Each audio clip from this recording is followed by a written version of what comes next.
kalian sendiri, selalu melihat diriku. Saya memang banyak dosa, banyak kekurangan. Padahal Abu Bakar itu orang yang jamin oleh Rasul adalah ahli surga. Tapi mengaku dirinya banyak kekurangan. Ketawadukan Abu Bakar kepada orang-orang yang sombong. Lalu apa kata Abu Bakar?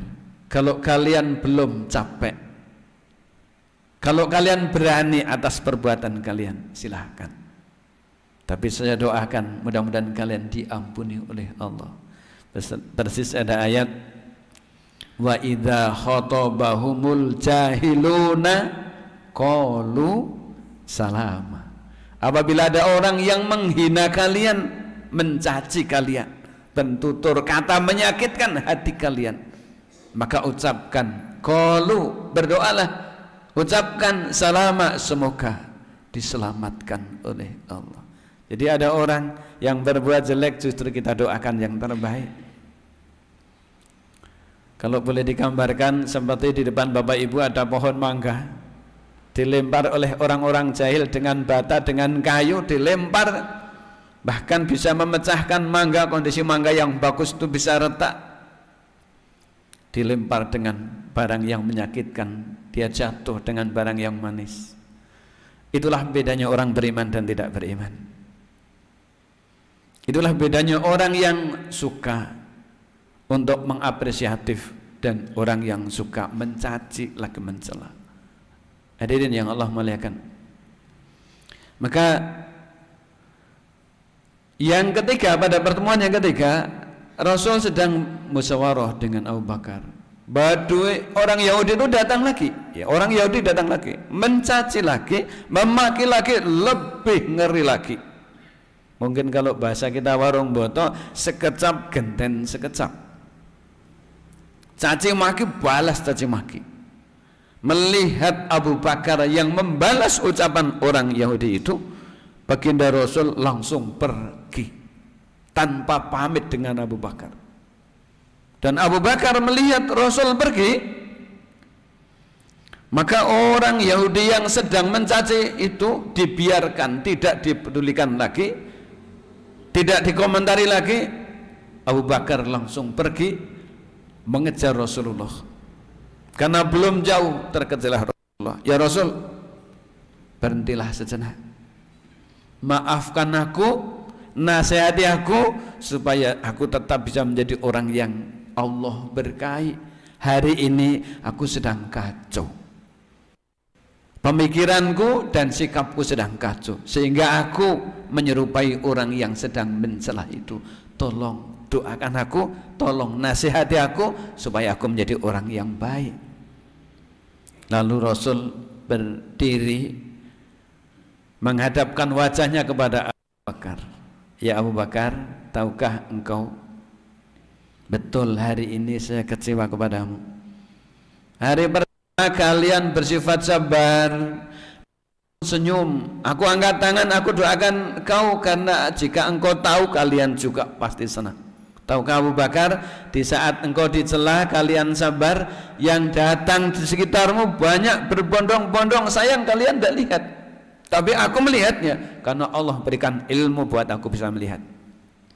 Tahukah Abu Bakar, yang hadir malaikat-malaikat Allah mendoakan kalian atas kesabaranmu itu. Pantas Allah katakan, innallaha ma'as-sabirin. Sungguh aku Allah bersama hamba-hambaku yang sabar. Abu Bakar, pada yang kedua kemarin, tahukah engkau, malaikat pun berdatangan, berduyun-duyun di sekitarmu, di rumahmu, mendoakan kalian agar kalian istiqomah. Maka aku amini dia, kalian sabar, Allah senang, senyum, malaikat pun turun mendoakan kalian karena kesabaran kalian. Tapi hari ini Abu Bakar, saya kecewa, maafkan, saya kecewa.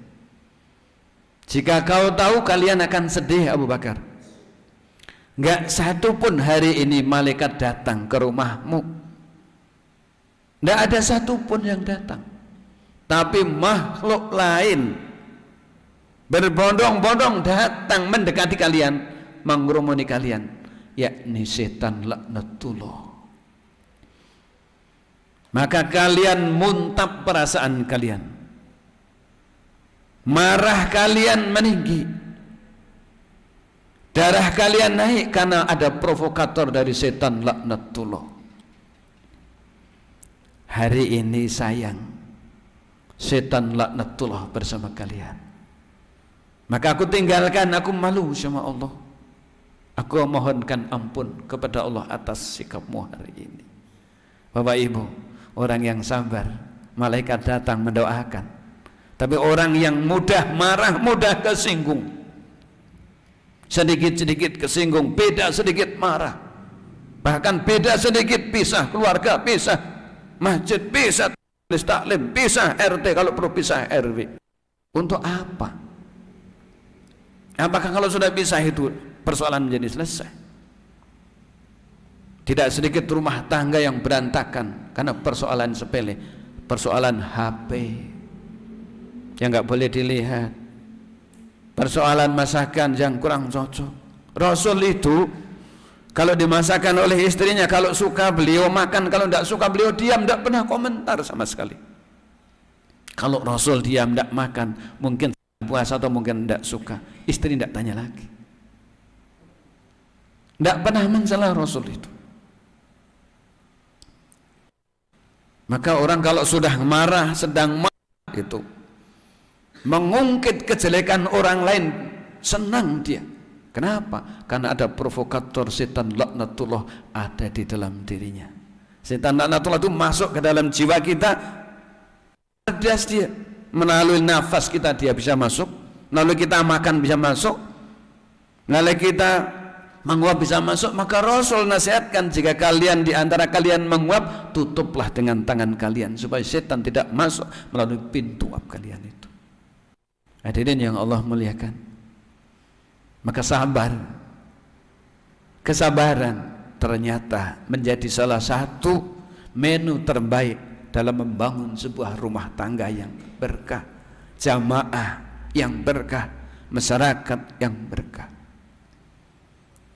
Menawi cara Jogjanipun, kalau ada persoalan lalu ditanggapi dengan yang berlebihan mensikapi persoalan yang kecil, sebaiknya yang sadar ngalah, sing waras ngalah.